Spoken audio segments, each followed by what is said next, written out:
Well, Hello, everybody. hello. Welcome to another KMU.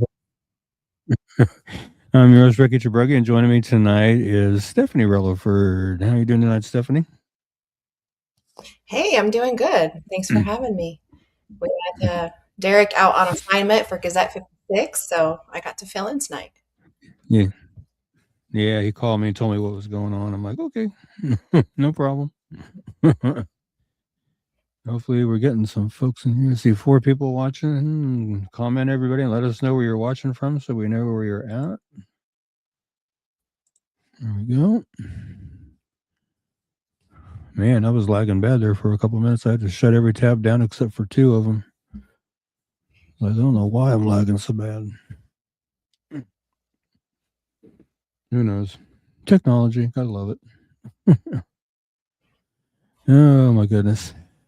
Yeah, we got some cases to go through tonight, so everybody buckle up and get ready for that. There's Esther Unruh, Christopher Unruh. How you guys doing? Good Glad evening. you all Good could evening. be here to share the show out and let everybody know we're live and running.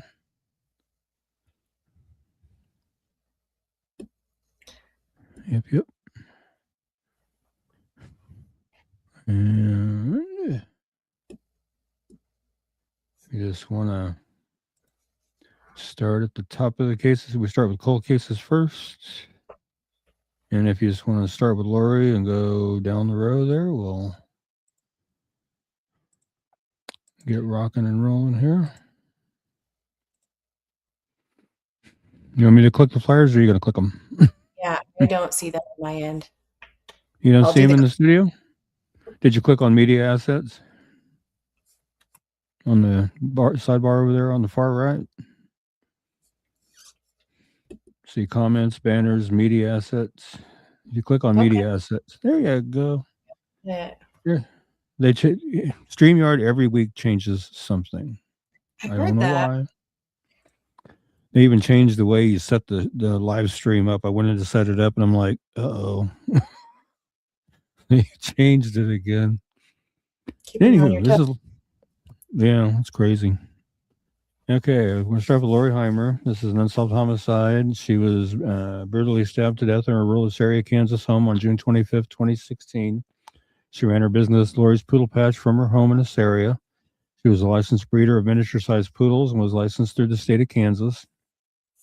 KBI was contacted to assist Saline County Sheriffs in the investigation. They responded with agents and their crime scene response team. During the investigation, 2 vehicles of interest were developed. One was said to be an older flatbed pickup truck, possibly a Chevrolet, which is described as beat up maroon in color with a white front bumper, silver grille, and wide style side mirrors. The driver's side was described as the driver was described as a man who was 50 years of age or older with salt and pepper hair. Vehicle 2 was an older style small pickup truck, possibly a Chevrolet S10 with a two-tone paint job, dark blue on the top and bottom with light blue down the middle. Silver back bumper, a newer blue tailgate that appeared to have minimal damage when compared to the body of the truck. The remainder of the truck is described as beat up and scratched up. There may be 2 animal cages or crates in the back. The driver of this second vehicle was described as a white male, approximately 40 years of age, with shoulder length hair and wearing glasses. Investigators have said they would like to locate these 2 vehicles. They'd also like to speak to anyone that had any contact or a business appointment with Lori at any time between June 20th and 25th, 2016. If you have any information regarding the homicide of Lori Heimer, please call the Saline County, Kansas Sheriff's Office at 785-826-6500 or the KBI at 1-800-572-7463. There is a reward of $37,500 available for information that leads to the arrest and conviction of the person or persons responsible for Lori's murder. So if you have any information at all, no matter how small or minute or insignificant you think it might be, get it called in and let the investigators decide whether it's something that they need or something that's not needed. But let them make the decision. Don't decide it for them. Let them make that call. Yeah, they got to have the info if they're going to do anything with it. Right.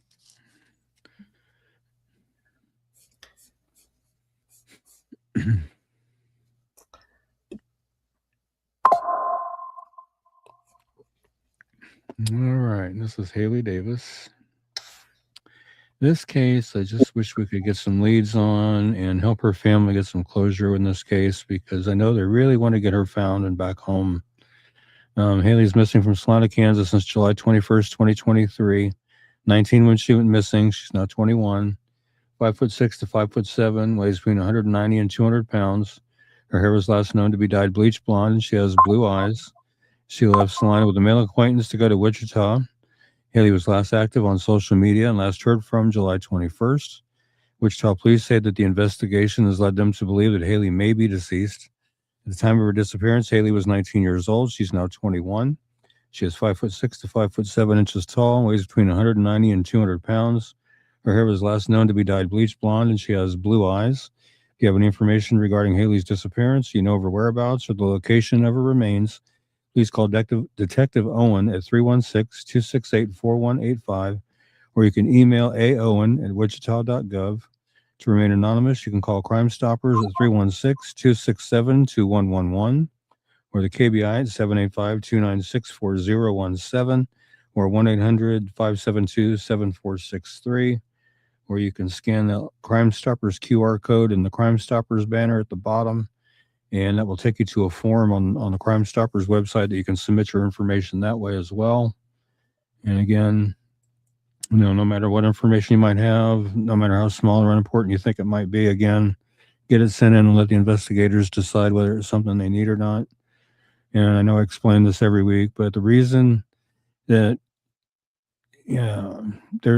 she's missing from Salina, but Wichita Police Department is handling the case is because since she was last known to have gone to Wichita, Salina's turned it over to Wichita, so Wichita is now leading the investigation. So that's why all the Wichita contact information. So any information, get them called or go through Crime Stoppers or whatever, and let them know what you know, so they can hopefully help get her and bring her home.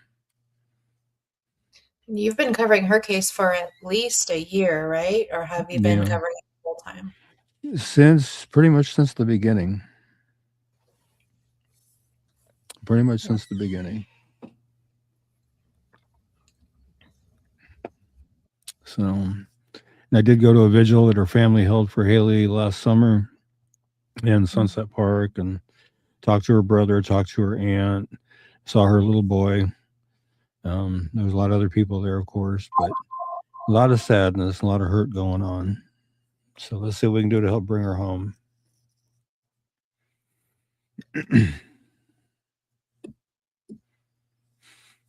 And this one, Garden City Police posted today that it's been 3 weeks since Amelia's gone missing. She's missing from Garden City, Kansas. Looking for her flyer in my list. There it is. Since January 14th, 2026. 42 years old. 5'7", 190 pounds, blonde hair, blue eyes. She was initially reported missing on January 21st by her family after not being seen or heard from in over a week. And here we are 3 weeks later. She left Garden City in an unknown clothing description and direction of travel on January 14th. She was reportedly headed to Salina, where I'm at, but did not make it. Again, she's 42, 5'7", 190 pounds, blonde hair, blue eyes. If you have any information regarding Amelia's disappearance, you know her whereabouts, please call the Garden City Police Department at 620-276-1300, or the KBI at 785-296-4017, and see what we can do to get Amelia located and back to where she needs to be. Because, like I said, here we are 3 weeks down the road, and they still have no idea where she's at. Not sure which road she would have taken to get from Garden City to here, but first thing I think of is, being that it's the far western part of the state and the weather and things like that is, did she possibly slide off the road somewhere? Just, it's a thought that I had. I don't know. I haven't researched to see what the weather was like back then, but that's just kind of one of the things I thought of. Yeah, that's closer to our area. That would be interesting to look at. In your experience, like with the adults that tend to go missing, like I feel like in this day and age, there are so many, people have trackers on their phones, probably on their vehicles, most of them. Right. And then all of the cameras that are around. Like I feel like if I wanted to disappear on purpose, like they'd probably find me. So I guess in your experience, like how many adults leave just because they want to escape or leave or go somewhere else, or how many are we finding later? I'm not sure the exact numbers on that, but I'm sure there's a certain number that for whatever reason they want to go missing. Maybe they want to start their life over. Leave something behind that they've been dealing with. They want to get away from that kind of thing. But I'm not sure what the numbers would be. I mean, I have had experiences in the past where I was told that the family member was located, but law enforcement couldn't divulge where they were because that person didn't want them to know where they were. And the adults, that's the case. I mean, they still have to go through the process of looking for them and finding them. But if the person doesn't want their whereabouts known, all they have to say is, I'm fine, I'm good, but I don't want anybody to know where I'm at. And law enforcement, by law, doesn't have to tell. So, yeah. And a lot of people don't like that because they still want to know where their loved one is, and that's the law. I mean, if they don't want their whereabouts known, that's their right. So I'll look into what the weather was because we did have some different weather, but I'll see what you can figure out what the weather was like back on the 14th. Yeah, I'll have to look into that. I'm not sure how to do that. I've never tried that before, so I don't know. And this is another one here. That's an interesting one. This is Aiden Russell. I just did his flyer not too long after he went missing. He went missing from Topeka, Kansas on July 23rd, 2026. He's 20, 5'11", 130 pounds, brown hair, blue eyes. He last made contact on January 23rd, and he is known to check in with his family and his kids, and he's not reached out to anybody. It's believed that he may be in danger, as he stated over text to family that he's not in a safe position. And he's 20 years old. He's 5'11", weighs 130 pounds, brown hair, blue eyes. He does no longer wear glasses, his family tells me. But if you have any information regarding Aiden's disappearance, of his whereabouts, please call 911 immediately or call the Topeka, Kansas Police Department at 785-368-9200 or the KBI at 785-296-4017 and see if we can find Aiden and make sure he's okay. It sounds like he might not be in the best position right now, but let's see if we can get him found and back to where he needs to be.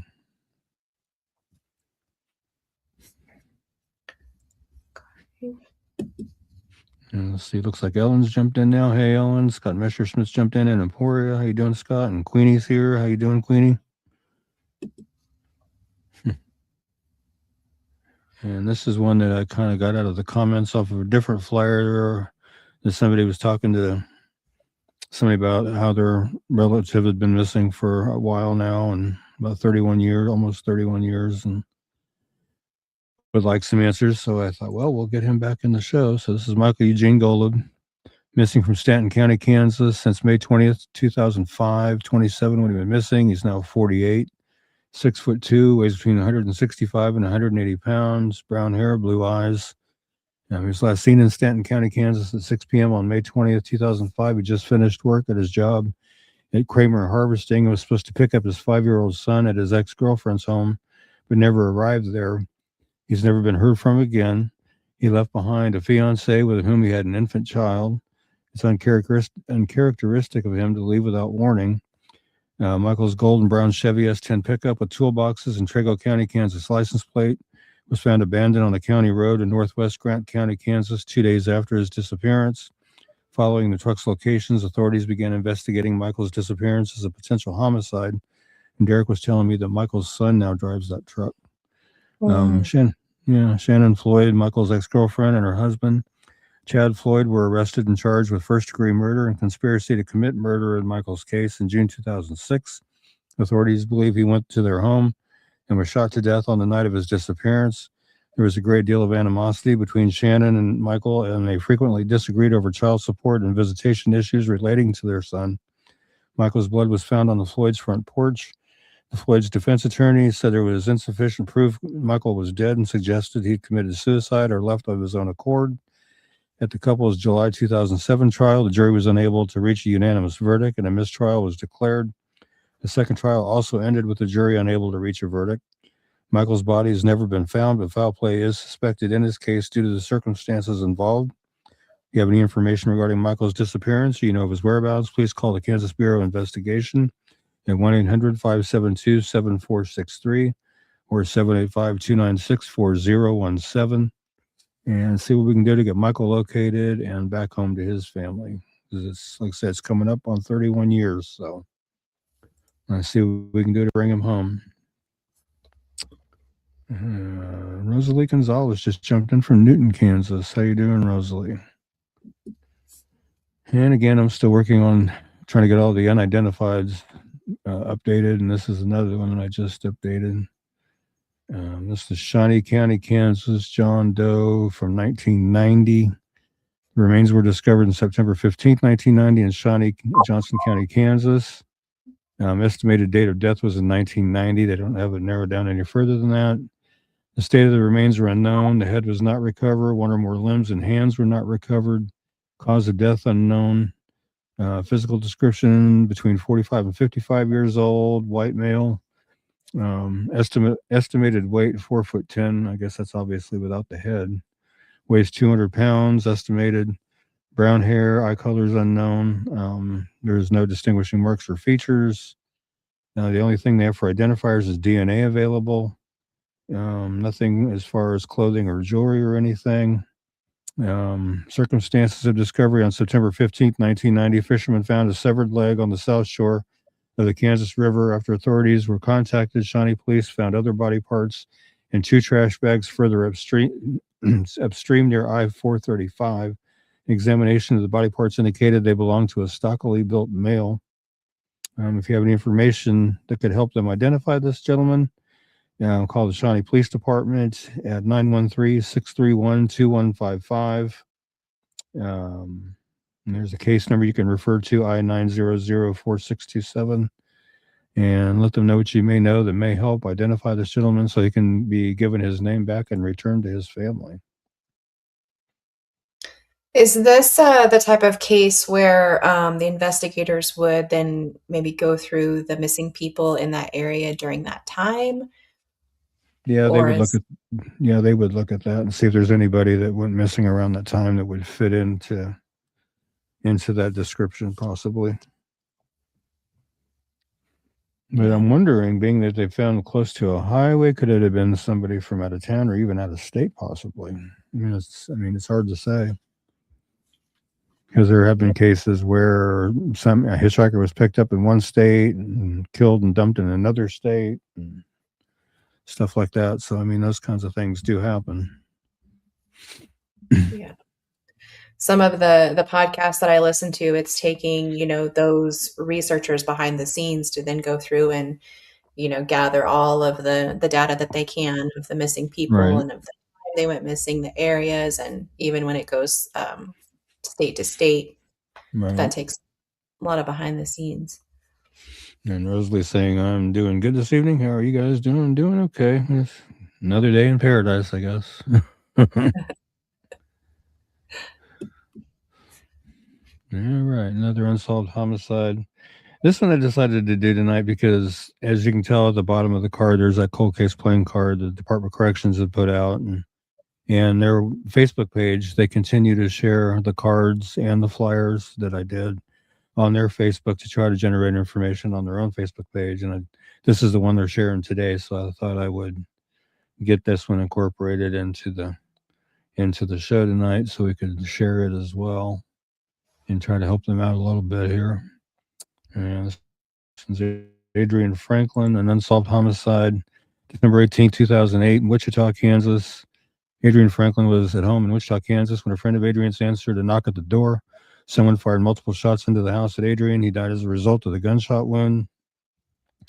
Let's see if you have any information regarding Adrian's death. You can call Wichita, Kansas Police Department at 316-268-4181 or KBI at 800-572-7463.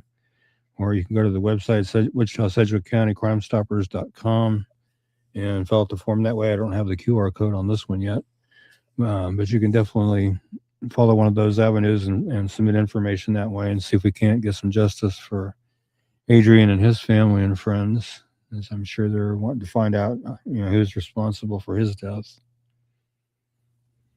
Tell me more about the cards that they created, because those came out several years ago, right? Yeah, it was 2022, and I was hoping they would already had a second deck going by now, but they were done in 2022, and they'd reached out to all the law enforcement agencies in Kansas to get input on the cases that they wanted to do in the decks. And they actually reached out to me for my suggestions for cases for the deck as well. And I sent them, I think, 35 flyers for 35 cases, and some of them are in the deck. Quite a few of them are in the deck, actually. And they're putting them in all the jails and the prisons around the state, and they replaced the regular playing cards with those cards to hopefully get inmate that may know something about one of these cases to speak up and give their information. Other states have been doing this for a while and had some moderate success doing that, so Kansas wanted to follow suit. And so they, and like I said, in 2022 launched the first deck, and I was hoping they'd have a second one by now, but to my knowledge, they haven't done a second one yet. So I'm hoping they do one. It'd be really cool if they did. Yeah, there's a plenty. lot more cases. Yeah, I didn't realize that they replaced the cards in the prisons. That's a really. Yep, all the jails and prisons, they took out the regular cards and put those cards in their place. So they get to look at these unsolved cases every time they're sitting there playing whatever card game they play, solitaire, rummy, whatever. So hopefully they're generating leads. I haven't heard anything as far as whether they've got any leads or anything, but it'd be nice to see that happen. Yep.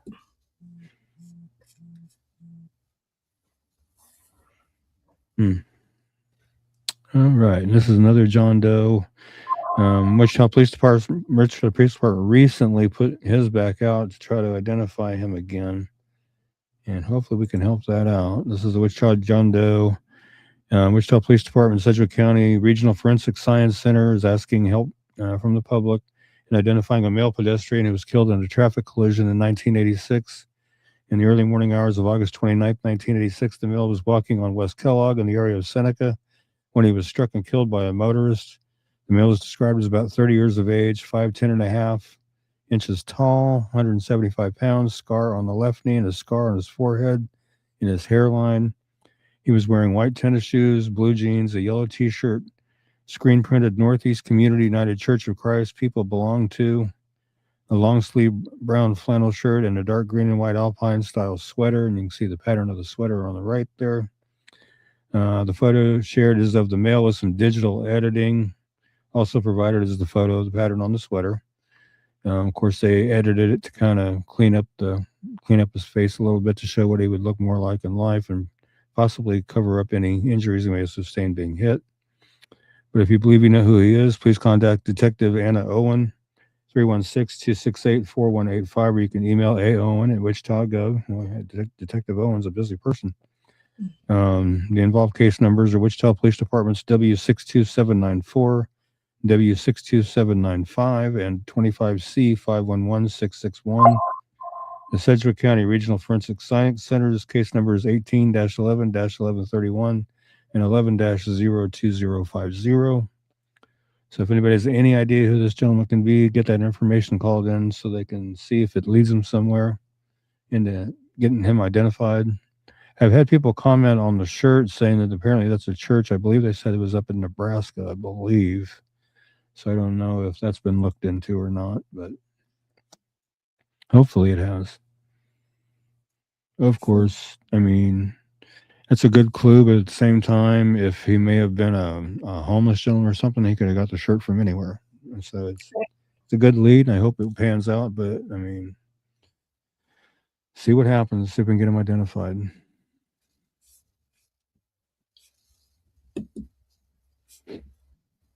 Yeah, this is another identified from Donovan County. And I've redone this flyer a few times. This is the latest rendition. This is Donovan County, Kansas, John Doe, February 24th, 1983. The date the remains were discovered were February 24th, 83 in Donovan County, Kansas. Estimated date of death was 1983. There's no information on the state of the remains or the cause of death. Physical description, estimated age is 40 to 60 years old, white male. 5'11", 160 pounds, brown hair, no knowledge of the eye color. Tattoos of a spider and the initials PW and CS. You can see those up there at the top. Um, Personal clothing and personal items, clothing unknown. Jewelry, he was wearing a silver-plated Westclock wristwatch with round Roman numerals and a steam engine on the back. I wonder why they didn't include pictures of that. No other personal items.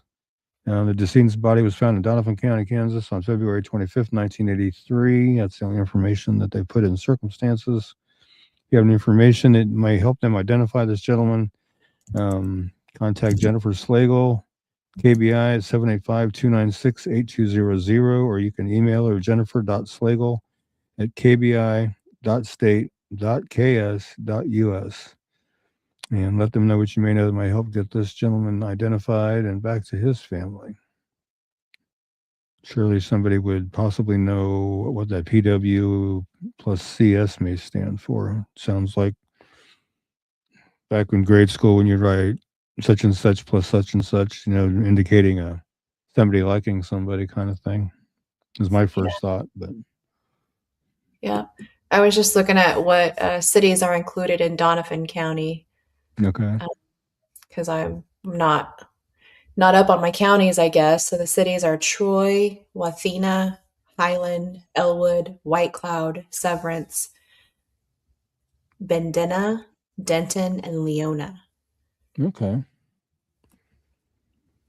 So he could be from one of those towns, or again, he could have been a hitchhiker somewhere along the way, because it didn't really say whether he was found along a road, along a body of water, whether it be a river, pond, lake, whether he was found in a field. There was no information to indicate any of that. So I'd be interested to learn more on that if it was out there. I've checked Doe Network, which is where I get a lot of the information. I also look at NamUs at their unidentified listings, which NamUs tends to have very, very little information as well. But this listing came from Doe Network, and they usually have more detailed information than NamUs does. So,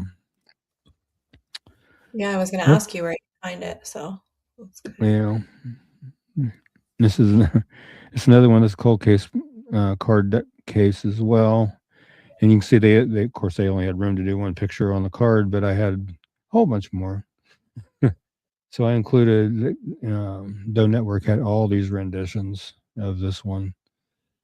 Um, this is a Geary County John Doe, April 2nd, 1989. The date the remains were found was April 2nd, 1989. It's a white male estimated between 36 and 49. No idea the hair color or eye color. So the wig on there is a guesstimate of maybe what the hair would look like. Estimated height's 5'3", no estimated weight. On April 2nd, 1989, skeletal remains were discovered in Geary County on a sandbar of the Smoky Hill River near Grandview Plaza, just south of Interstate 70. Following the examination of the remains by a forensic anthropologist, it was determined the remains belonged to a white male who was between 36 and 49 years old at the time of his death. The individual was approximately 5'5" and died sometime between 85 and 89.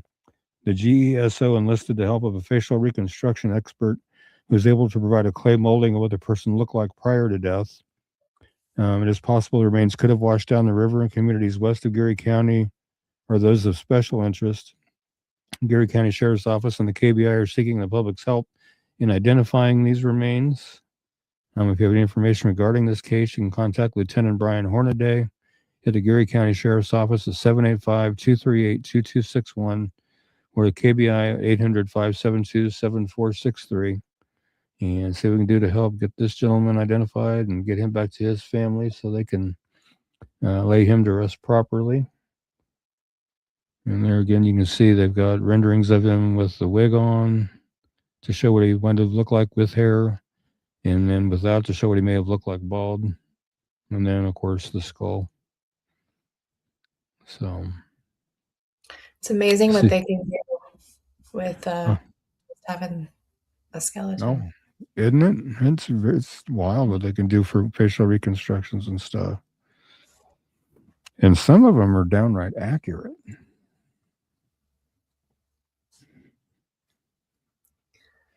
I'm sure somebody holds the key to this one. Yeah. Now we're getting into the missing teenagers.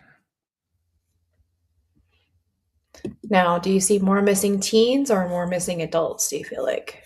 I feel like I do a lot more missing teens than missing adults, but let's look here real quick, and let's look at KBI because they have their current listing of how many adults and how many juveniles, and let's see what they list currently as of right now.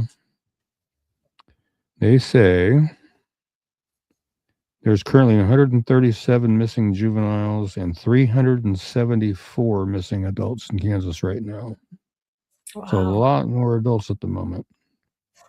But you add the two together and it does exceed 500. So that's a lot of missing people. But this one is one that I made several flyers for her, and I keep hoping and praying that at some point she will settle down and stay put and realize she needs to just do what they're asking her to do. And if she would just do that, she would get out of foster care a whole lot quicker. But anyway, this is Kaomi Carrico, missing from Wichita, Kansas since February 3rd, 2026. She's 14, 5'3", 140 pounds. Blonde hair that was last known to be dyed dark, like in the center photo and the bottom photos, and she did cut it shorter. She has hazel eyes. You have any information regarding Kaomi's disappearance or you know of her whereabouts, please call 911 immediately or call the Wichita, Kansas Police Department at 316-263-6011 or KBI at 785-296-4017 and see if we can get Kaomi located again. And I do want to address something really quickly.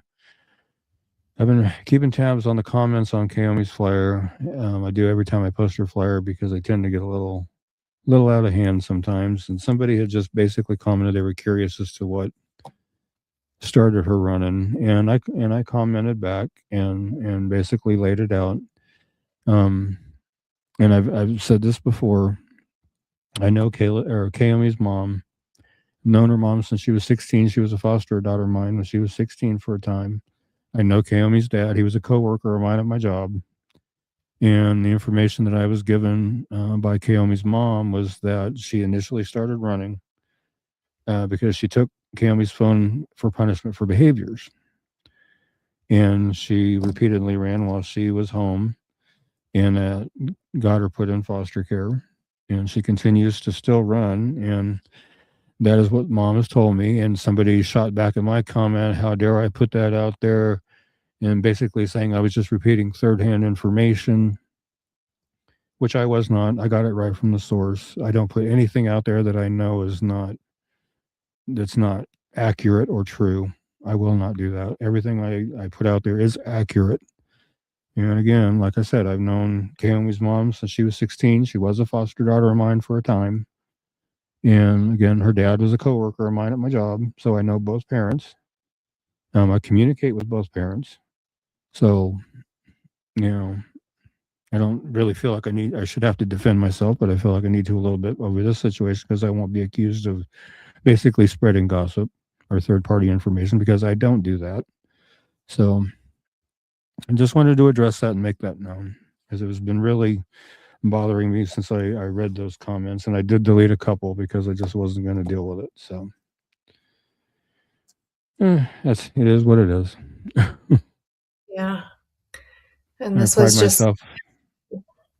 No, go ahead. Oh, I was just saying I saw that just since yesterday she went missing this time. Yeah. No, I pride myself on my honesty and my integrity. I do Kansas Missing and Unsolved with a lot of integrity, and I won't jeopardize that for anybody for any reason. So, and Queenie's saying you do not need to defend yourself. There are so many reasons kids run. If you get it right from the parents, it's a fact. Yeah, great. I agree completely.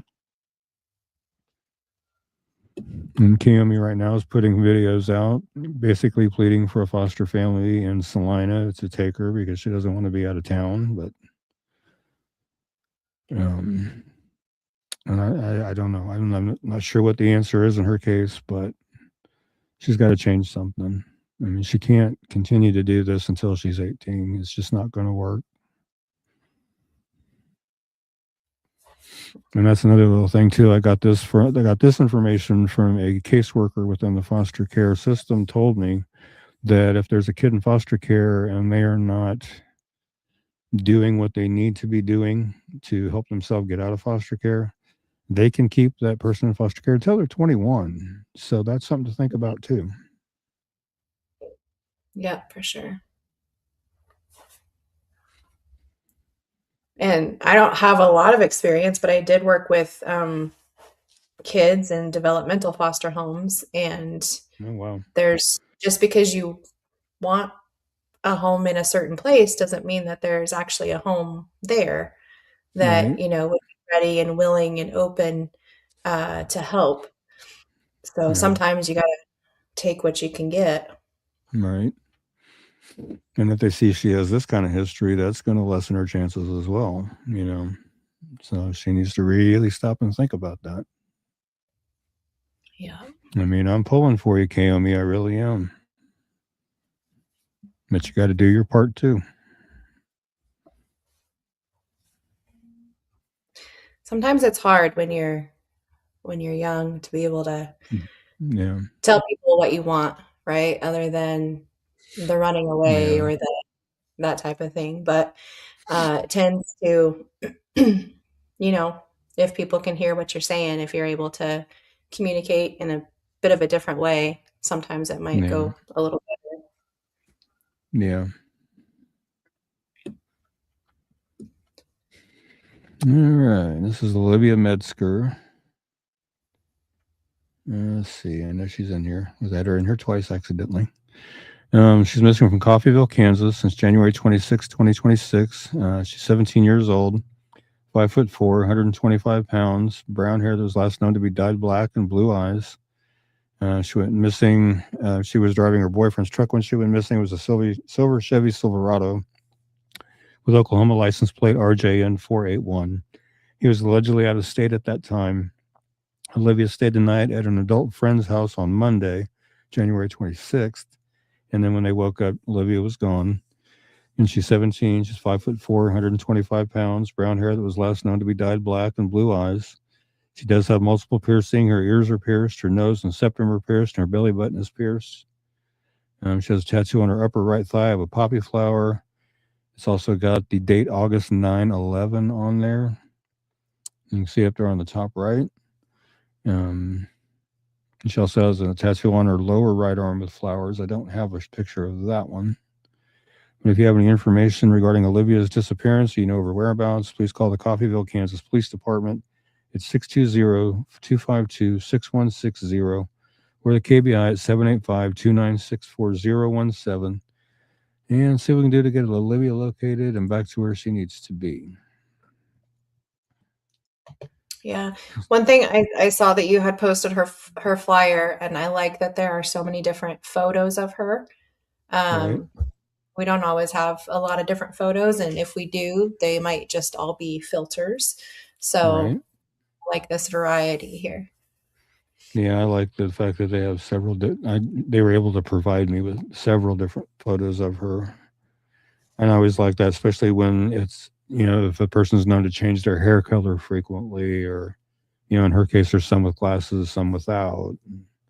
So that really gives you a complete picture of what they look like, and like you're saying, they're not filtered, they're not no Facebook or Instagram effects or anything like that, which I'm not a fan of at all.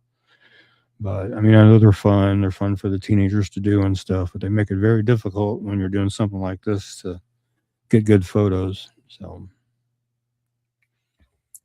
Yeah, yeah, I know you some guys have stuff. talked about before that the importance of, if you do have any family members, basically, is to make sure that you have a regular picture of them as well in case Yeah, you need for this instance. yeah. They say it's good to update them about every 6 months, but I would recommend updating them a lot more frequently than just 6 months because a lot can change in 6 months. So yeah, I would probably update it like every 3 months Yeah.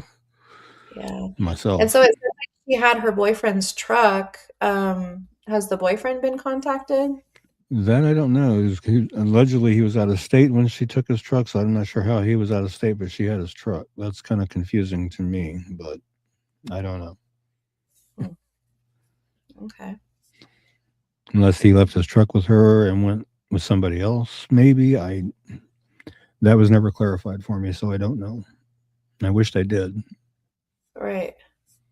And this young man, he's been missing for quite some time. Jasir Johnson. He is missing from Topeka, Kansas, or no, Douglas County, Kansas, excuse me, since October 21st, 2025. He's 16, 5'5", 160 pounds, black hair, brown eyes. Um, he was believed to me, it's believed that he may be in the Topeka, Kansas area. That's why I slipped with Topeka there. And he's 16, he's 5'5", weighs 160 pounds, black hair, brown eyes. Don't have much more than that. But if you have any information regarding Jasir's disappearance, you know where he's at. Call the Douglas County, Kansas Sheriff's Office at 785-843-0250 or the KBI at 785-296-4017.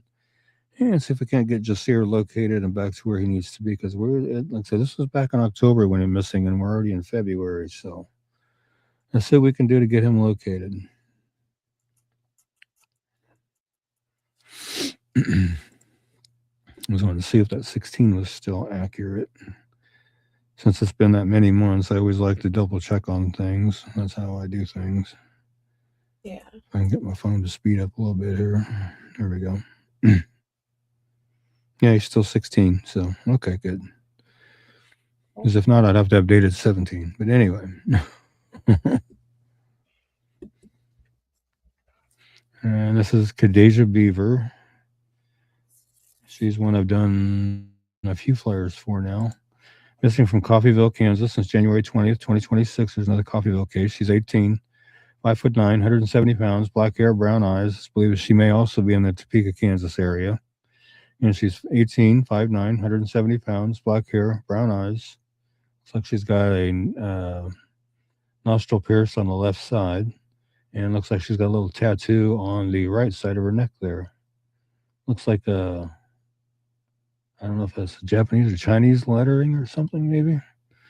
But if you have any information regarding Khadijah's disappearance, you know her whereabouts, please call the Coffeyville, Kansas Police Department again at 620-252-6160 or the KBI at 785-296-4017 and see if we can get Khadijah located and back to where she needs to be. And I do know she has a little boy. So... Because the top two photos were recent ones that were sent to me, and I had to crop the little guy out of the photos. So I know she has a little boy. As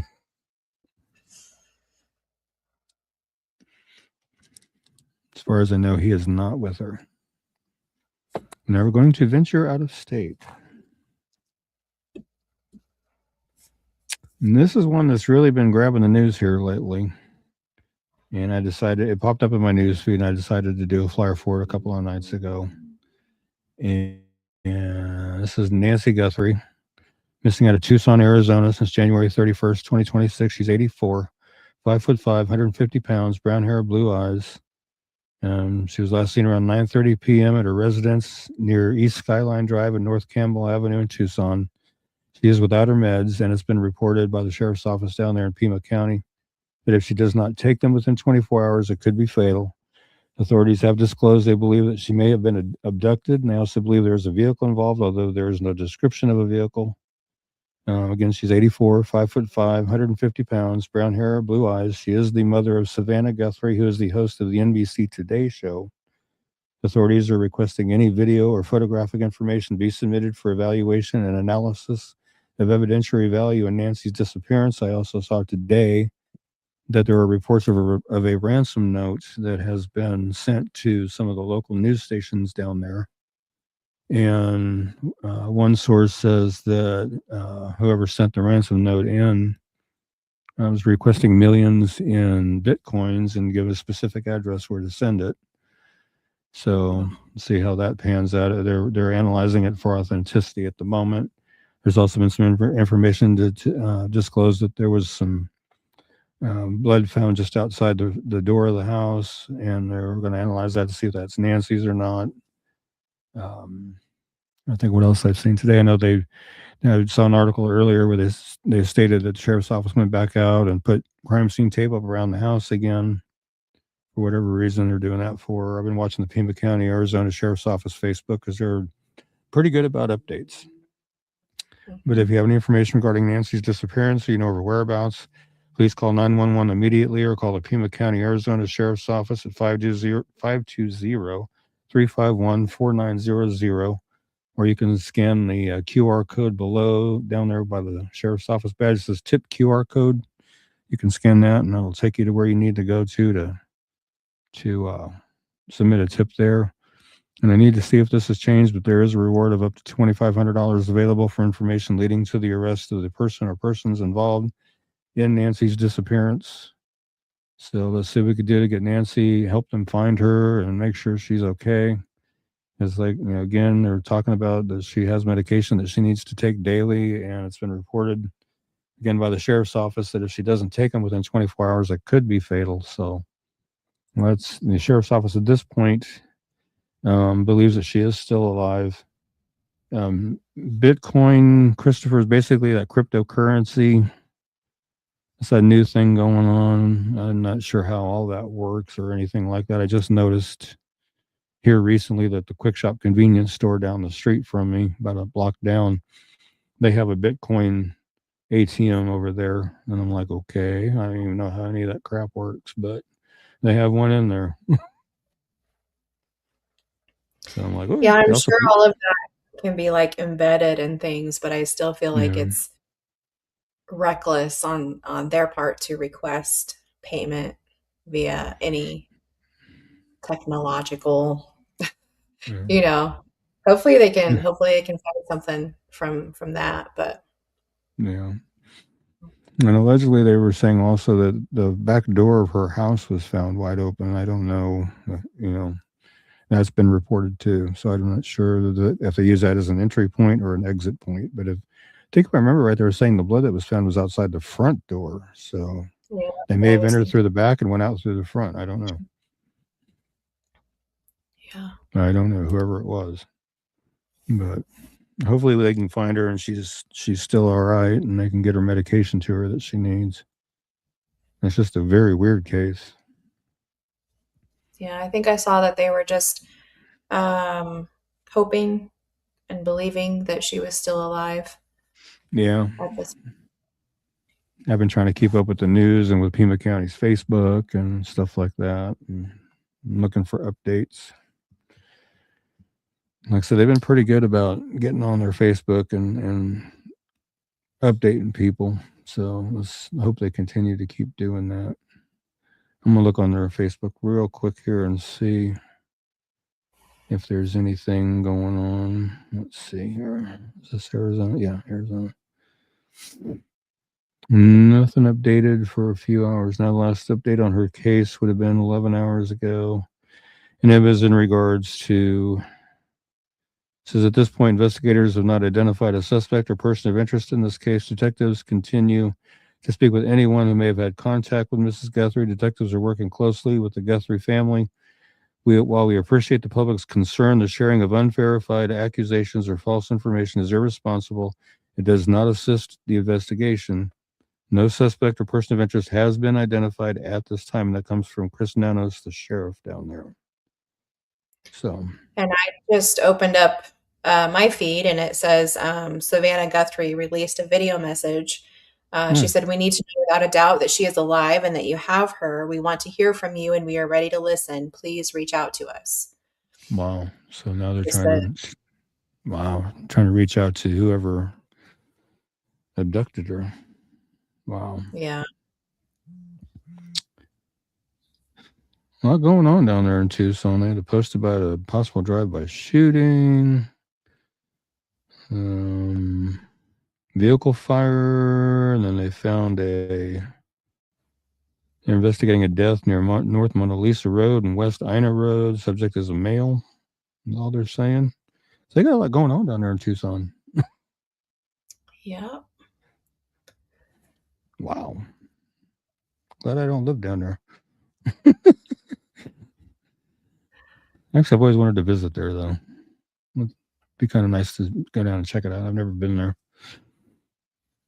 Yeah, I got to go there a couple times, but it's pretty far from the other. It's about 2 hours from the Phoenix area. Okay. And I should know this, but like how close is it to Mexico, you know? I think pretty 60 to 65 miles north of the border. Okay. So pretty close. Yeah. All right. All right. This is Jeremiah Demetrius Moneta. We've been covering him quite a bit. This is an interesting one, too. He's missing from Ponca City, Oklahoma since January 17, 2025, for just over a year now. He's 22 when he went missing. He's now 23. He's 5'9", 150 pounds, black hair, brown eyes. He had recently moved to Ponca City from Kansas City, Missouri. His bank account has not been touched, and his apartment showed no signs of disturbance. His cell phone was found in somebody else's possession, and his asthma inhaler that his family says that he never leaves behind was found on a stranger's porch. So again, when he went missing, he was 22. He's now 23. 5'9", 150 pounds, black hair and brown eyes. He has facial hair and a Playboy bunny tattoo on his shoulder blade. He was last seen wearing a Kansas City Chiefs hoodie, jeans, and work boots, and I'm assuming it's the hoodie that you see in the far right-hand photo. But if you have any information regarding Jeremiah's disappearance, you know his whereabouts, please call the Ponca City, Oklahoma Police Department at 580-767-0370 or call the anonymous tip line at 580-762-5100. Anyone wishing to, let's see here. If you want to, you can text your information to Ponca City Police Department to crimes 274-637 from your cell phone, or you can email your information to Crime Stoppers at poncacityak.gov. And see what we can do to get Jeremiah located and back home to his family. Because like I said, it's been a little over a year now. And like I said, it's a concerning case just from the simple fact that his phone, somebody else had his phone, and his asthma inhaler that he never leaves anywhere was found on a stranger's porch. So those two things to me are very, very troubling. And I guess they must have decided that whoever had his phone wasn't a person of interest. Maybe. That's something I can come up with too.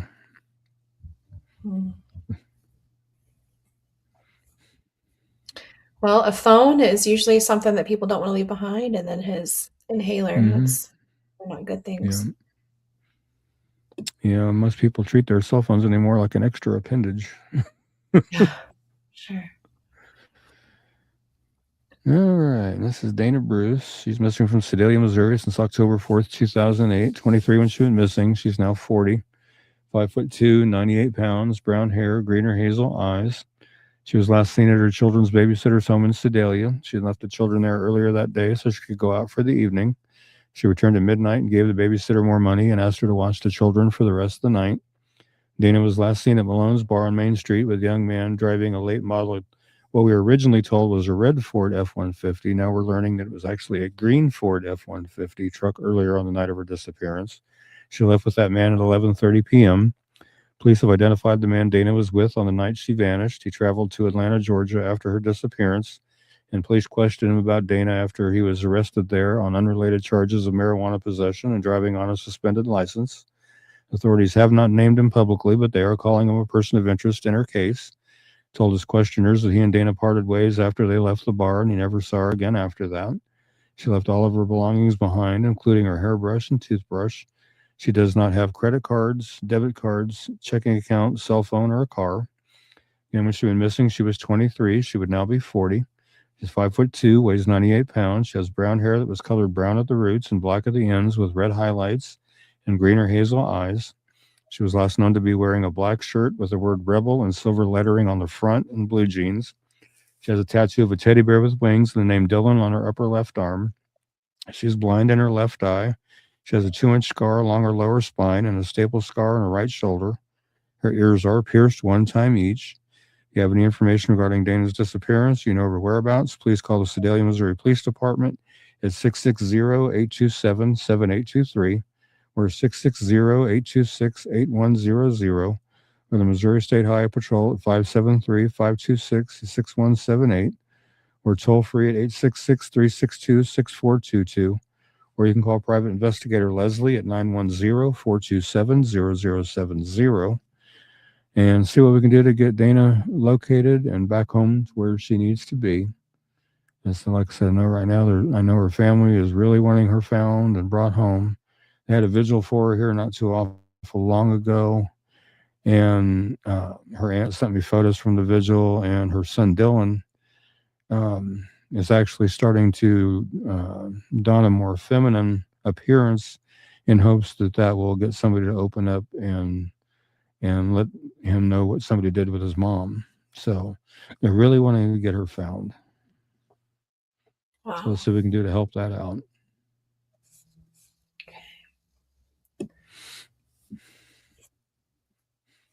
And this one's Andrew Nicholas France. He is missing from Sedalia, Missouri since April 20th, 2023. He's 31 when he was missing. He's now 33. 5'11", 175 pounds, blonde hair, blue eyes.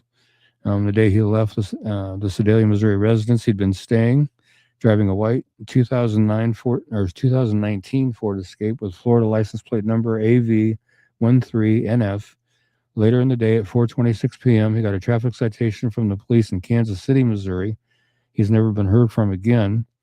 On April 24th, 2023, his vehicle was found in a Taco Bell parking lot in Excelsior Springs, Missouri, and it was towed, but there was no sign of him at the scene. His wallet and two important hoodies were missing from the vehicle. Since his disappearance, there's been no activity on his food stamp card or his social media accounts.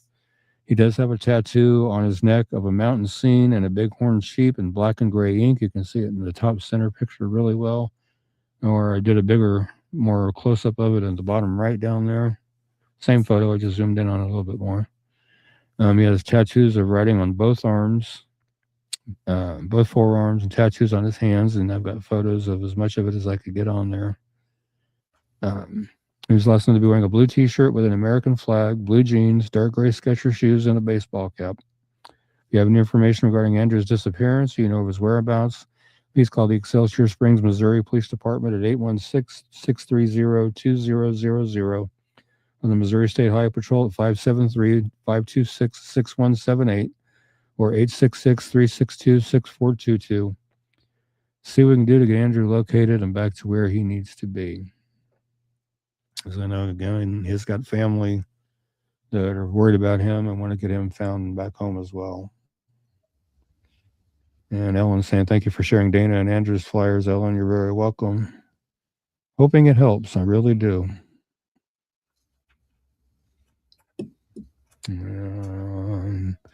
This is another Lincoln, Nebraska. I got a couple Lincoln, Nebraska ones in here tonight, actually.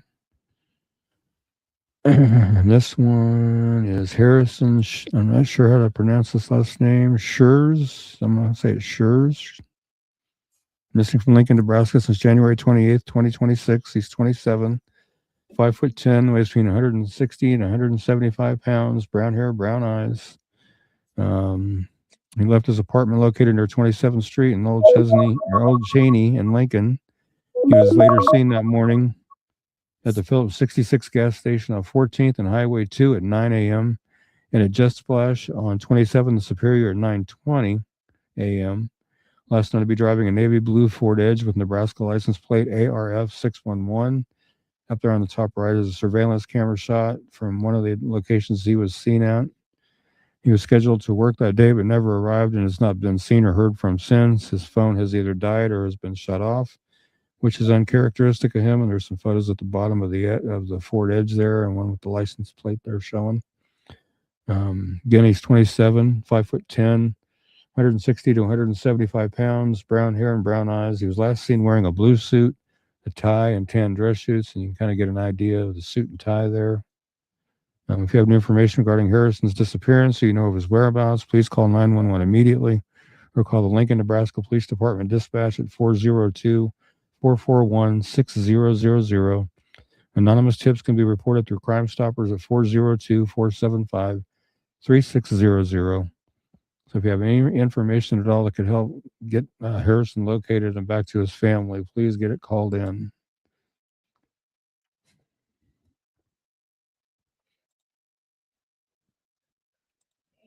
All right. this is the last one for tonight. I'm going to go over the flyer, and I do have a little bit of updated information on their case as well. Where do I have their flyer hiding here?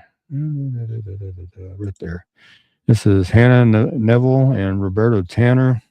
They're missing from Stromsburg, Nebraska since January 15, 2026. Hannah's 26, 5'2", 180 pounds, brown hair, green eyes. Roberto's 27, 6 foot tall, 160 pounds, brown hair, brown eyes. Last known whereabouts of Hannah and Roberto were Lincoln, Nebraska on January 15, 2026. The vehicle owned by Hannah was found engulfed in flames in Lincoln on January 16th near 39th and Cornhusker Highway. Cause of that fire is still under investigation. Hannah, she is 32 weeks pregnant. A couple of arrests have been made in their case.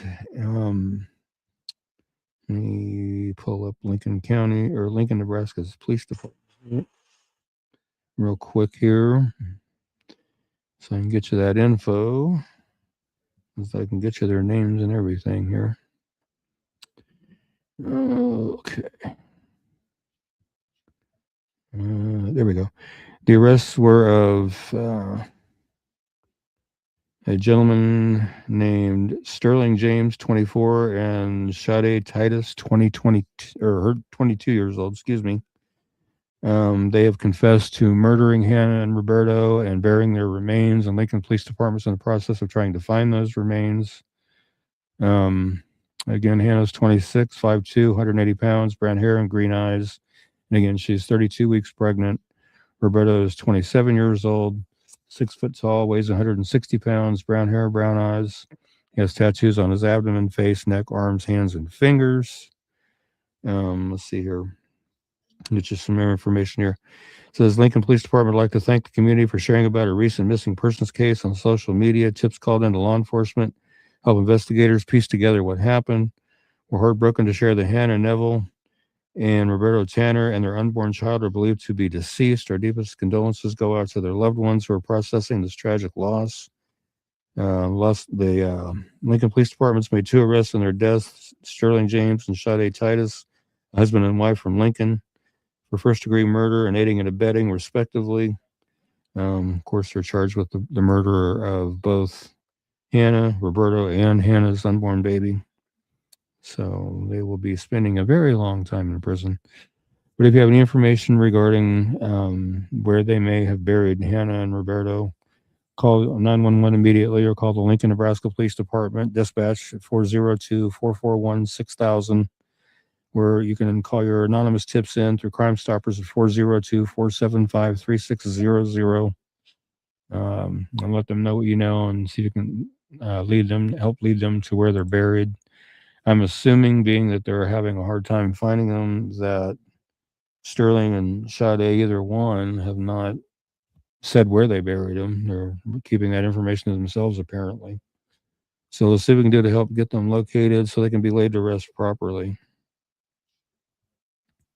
Because that's a pretty tragic case. I don't know. I'm sure it'll all come out, as we get closer to trial and everything, what the motive was for killing them and burying them, and torching the car. So a lot of people at the beginning were speculating that Roberto did something to Hannah and took off, but turns out that was wrong. So. And then you said that the people who confessed, like, that's a married couple? Yeah, they were married, husband and wife. And they're also charged with aiding and abetting? Yeah, I'm not sure with who they aided and abetted. I'll have to figure that one out. I'll have to watch for more information as it comes out. They said they would update more as they can, so. Yeah. Wow. Don't know. That's too bad. Yeah, tragic case. So I won't update theirs to located deceased yet until they find their remains. So as soon as they do that, I will update that to located deceased. As we know now, they were definitively murdered and buried. So. Wow. That's tragic. Because not only did they kill Hannah and Roberto, but the unborn baby as well. So they effectively ended that baby's chance at a life. So that's tragic. That is tragic. All right. That is the last one that we have for tonight. And as we do every week, we will close out with our nightly prayer. And I want to thank everybody for joining us tonight on the show and going over these cases with us. Some pretty scary ones, some pretty tragic ones. Just hopefully we can help get some folks found and get some people identified and things like that, because it's just a lot going on. But Heavenly Father, thank you for bringing us together tonight to go over these cases. And again, just pray that people that have information that will solve these cases will do the right thing and come forward and give the information that they have, so that people can be held accountable for what they've done to either either murdered somebody or contributed to somebody being missing or whatever the case may be. And just pray that they'll do the right thing and give the information up that they know. And, until we see each other next week, everybody stay safe, stay healthy. God bless, and amen.